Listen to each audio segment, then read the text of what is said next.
Drama திரைப்படத்தினுடைய இசை வெளியிட்டுள்ளார், ட்ரெய்லர் வெளியிட்டுள்ளார். அதுக்கு வந்திருக்கிற அனைத்து பத்திரிகையாளர் நண்பர்கள், ஊடக நண்பர்கள் எல்லாத்துக்கும் என்னுடைய பணிவான வணக்கம் தெரிவிச்சிருக்கேன்.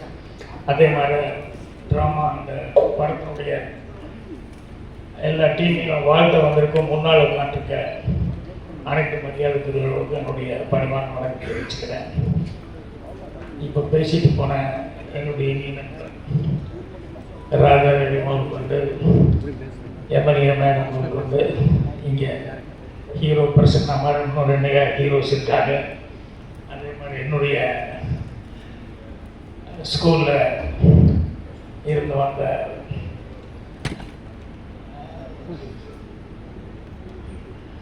சாந்தினி முதல் கொண்டு இங்கே இருக்க எல்லா டெக்னீஷியன்ஸ் எல்லாத்துக்கும் என்னுடைய பணிவான வணக்கத்துடன் தெரிவிச்சுக்கிறேன். முதல்ல இளமாறன் அவர்களுக்கு என்னுடைய நன்றி தெரிவிச்சுக்கிறேன். ஏன்னா ஃபஸ்ட் டைம் இந்த படத்தை ஃபஸ்ட் டைம் ரிலீஸ் பண்ணுறேன். ஏன்னா ஒரு படம் முன்னால் பேசும்போது ராஜா சொன்னார் இல்லையா, எடுக்கிறது பெருசு இல்லை, படத்தை ரிலீஸ் பண்ணுறது தான் ரொம்ப சிரமம், அதுக்கு தான் யோசிக்கணும். ஸோ இந்த படத்தை ரிலீஸ் பண்ணுற மாறினவர்களுக்கு என்னுடைய மனமார்ந்த நன்றி தெரிவிச்சுக்கிறேன். ஏன்னா தம்பிதுரை அவருடைய அனுபவத்தில் வந்து சொன்னார், எங்கே போனாலும் யார் ஆர்டிஸ்ட் இந்த முறையில் கேட்குறாங்க, படம் கதை சொல்ல போடா அப்படின்னா எதுக்கு போனாலும் யார் ஆர்டிஸ்ட் கேட்குறாங்க அப்படின்னு. ஸோ அந்த மாதிரி ஒரு சூழலில் வந்து மாறினவர்கள் வந்து இந்த படத்தை வந்து புதுமுகங்க தான் நடிச்சிருக்காங்க, பெரிய ஆர்டிஸ்ட் இல்லை. இருந்தாலும் இந்த படம் வந்து அவர் ஃபஸ்ட் டைம் ரிலீஸ் பண்ணுறதுக்காக அவருக்கு கௌரவப்படுத்தியிருக்கிறதுக்கு என்னுடைய மனமார்ந்த நன்றி தெரிவிச்சுக்கிறேன். அதுக்கப்புறம் வந்து எனக்கு இந்த டீமில் யாரையுமே தெரியாது. எனக்கு ஒரே ஒருத்தன் என்னுடைய மாணவன் சொல்லக்கூடிய அருண்பாரதி மட்டும்தான் எனக்கு தெரியும். இந்த அருண்பாரதி தான் இவங்க எல்லாத்தையும் கூப்பிட்டு வந்தாங்க இந்த டோட்டல் டீமை.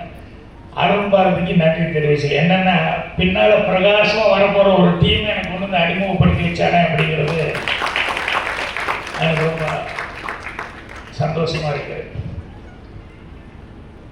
ஸோ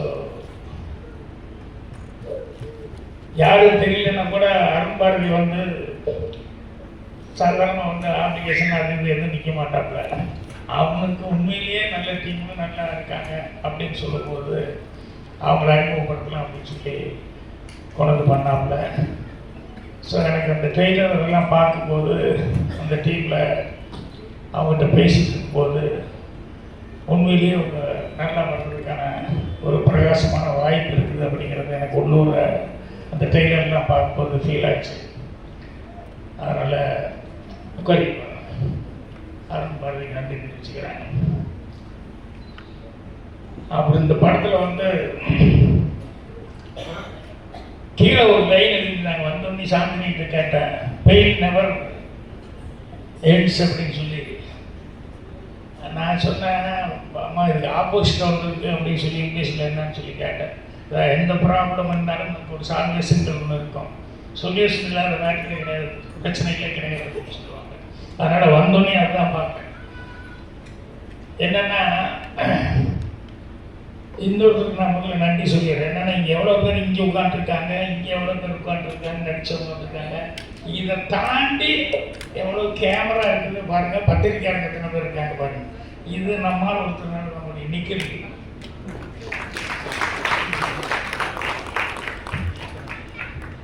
ஸோ அவரே என்னோடய ஸ்கூல்லேருந்து வந்தாள் அப்படிங்கும்போது ரொம்ப சந்தோஷமாக இருக்குது.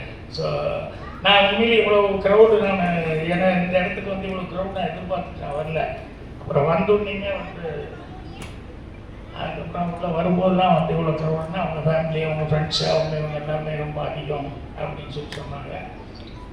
அதில் என்னென்னா தம்பித்துறை அவர் வேற ஒரு வேலை பார்த்துக்கிட்டு அதுக்கப்புறமா இதை வந்து ஃபேஷனாக அவர் மனசுக்கு ரொம்ப பிடித்த வருது அப்படின்னு சொல்லிட்டு இந்த சினிமா எடுக்கிறதுனால அவருக்கு அதிகமாக உதவி அப்படிங்கிறது வந்து நண்பர்கள் அப்படிங்கிறதும் அது தெரிஞ்சுக்கிட்டேன். ஸோ அதனால தான் நிறைய பேர் அவருக்கு வேண்டப்பட்ட வேலைக்கு சேர்த்து நிறைய பேர் வந்திருக்காங்க. ஸோ அவங்க எல்லாத்துக்கும் கூட நன்றி தெரிவிச்சுக்கிறேன். அதே மாதிரி விழா நாயகன்னு சொன்னால் டைரக்டர்னு சொல்லலாம், இன்னொருத்தர் வந்து மியூசிக் டைரக்டர் சொல்லலாம். ராஜ் பிரதாப் இவளை பற்றி ரொம்ப சிறப்பாக ஜீவிதான் ஒருத்தர் வந்து சொன்னாங்க. ஏன் அவளை கூப்பிட்டு 2 கவர் புக்கை கொடுக்கல? ஏங்க நியாயமாக அவங்களையும் கூப்பிட்டு கொடுக்கணும், கொடுங்க நான் கொடுக்குறேன். என்னென்னா அந்த படத்தை பற்றி எப்படி ஸ்டார்ட் ஆச்சு, இப்படியெல்லாம் வந்து அந்த படம் அதுக்கப்புறம் கொஞ்சம் கொஞ்சமாக அப்படி வந்து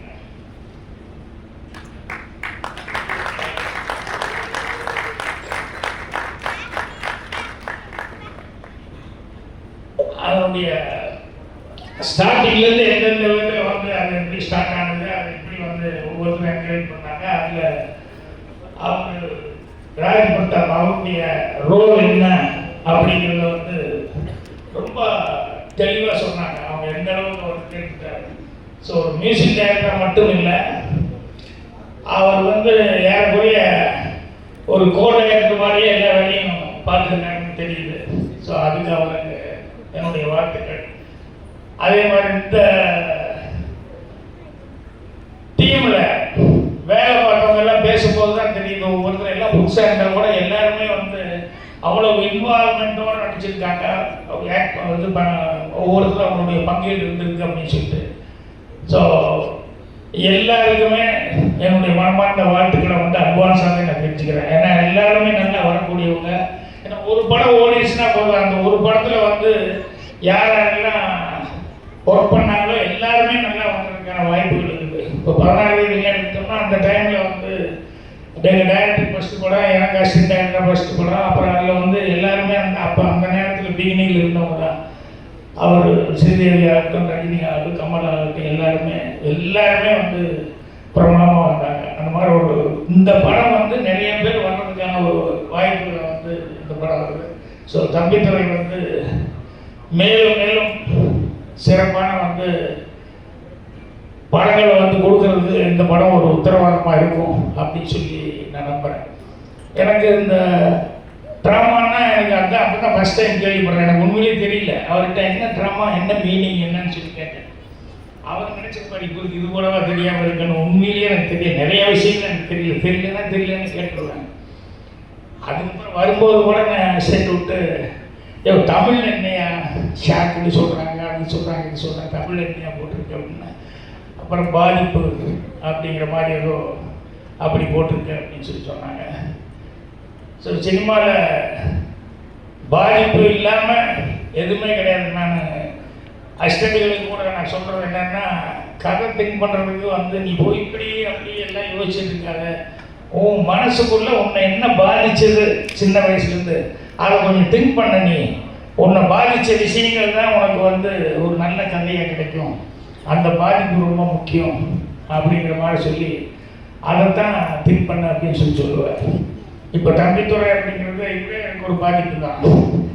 என்னென்னா ஸ்கூல் டேஸில் வந்து நான் நாடகத்தில் நடிச்சிருக்கும் போது ஸ்கூல் டே ட்ராமாவில் எங்கள் மாஸ்டர் வந்து அவருக்கு என்ன ரொம்ப பிடிக்கும்.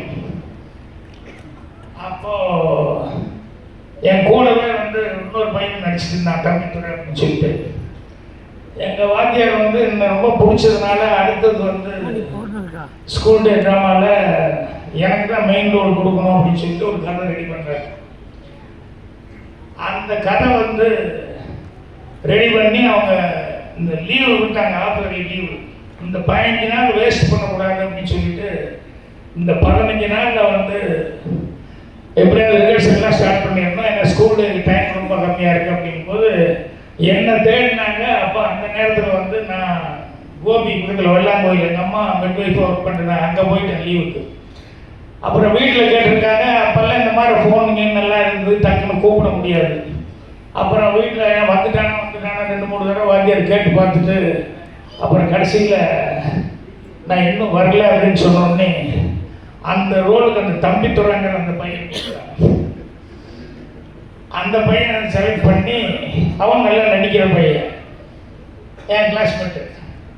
அப்புறம் நான் லீவு முடிஞ்சு ஸ்கூல் திறக்கிறதுக்கு ஒரு நாளைக்கு முன்னால் வந்தால் ரிஹர்சல் நான் வாத்தியார் சொல்கிறாரு இன்றைக்கி நாளைக்கு ரிஹர்சல் இருக்குன்னா போய் பார்த்தா எனக்கு ரோலே இல்லை. அந்த தம்பித்தோட கூட வர்ற மாதிரி ஒரு ரோல். எனக்கு ஒரே அழுகழுகையாக வரும்.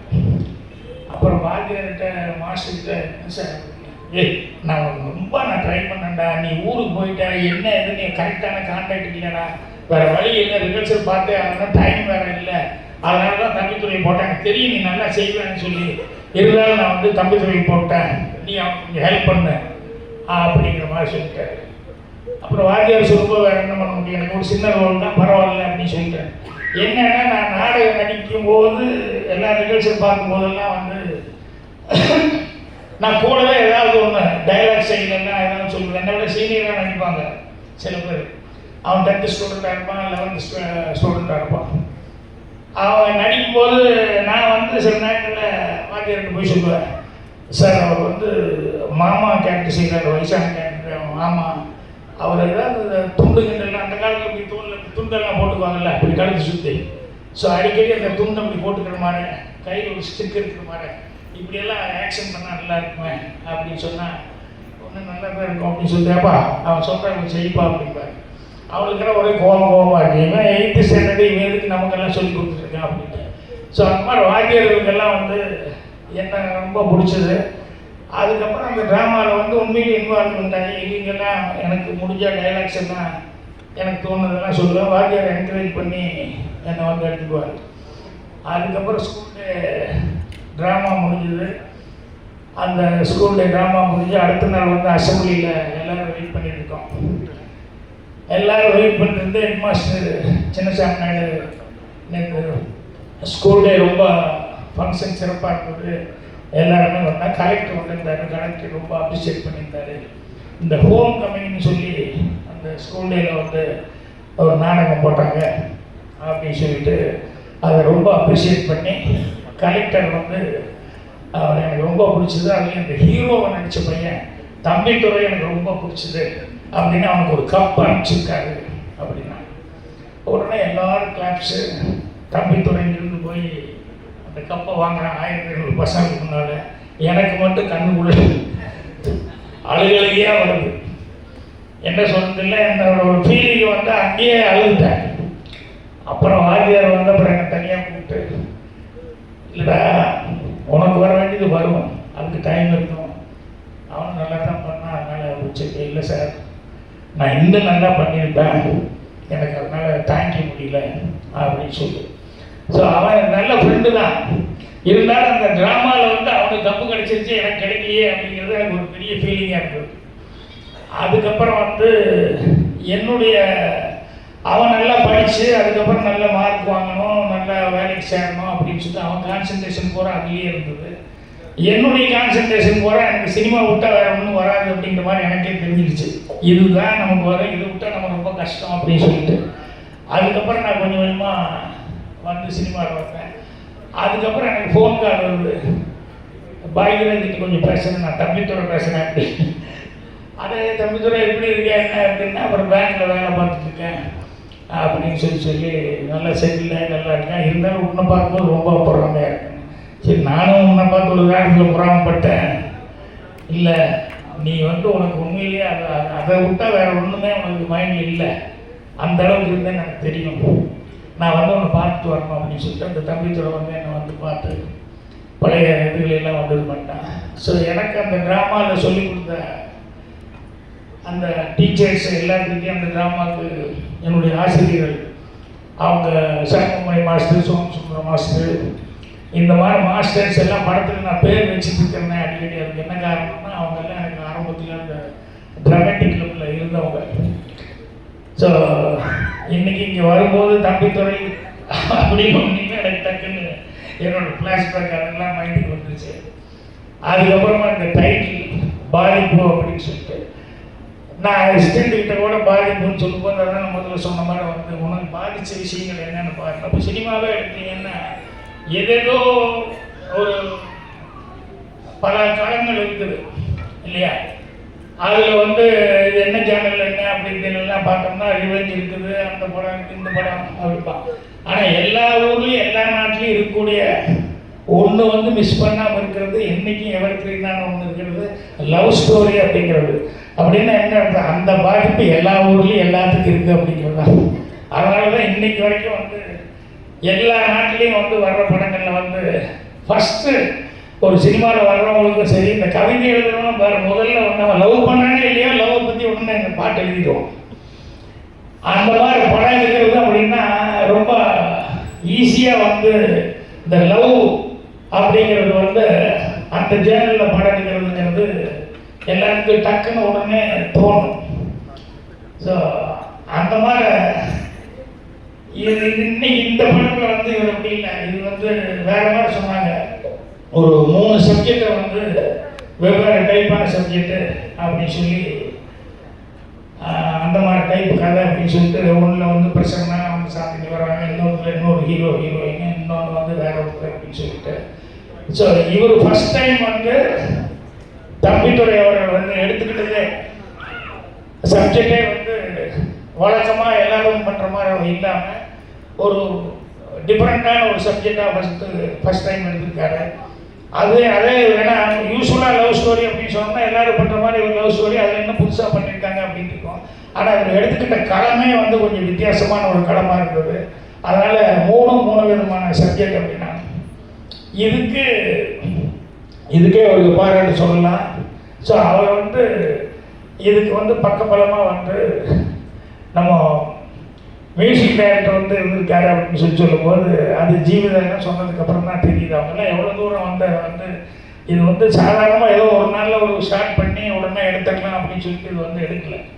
இதில் படத்தில் ஆக்ட் பண்ணவர் கூட ஒருத்தர் காணும், இல்லை போயிட்டாரு, நடிச்ச ஒரு பாட்டில் ஒருத்தர் இறந்துட்டாருன்னு சொன்னாங்க.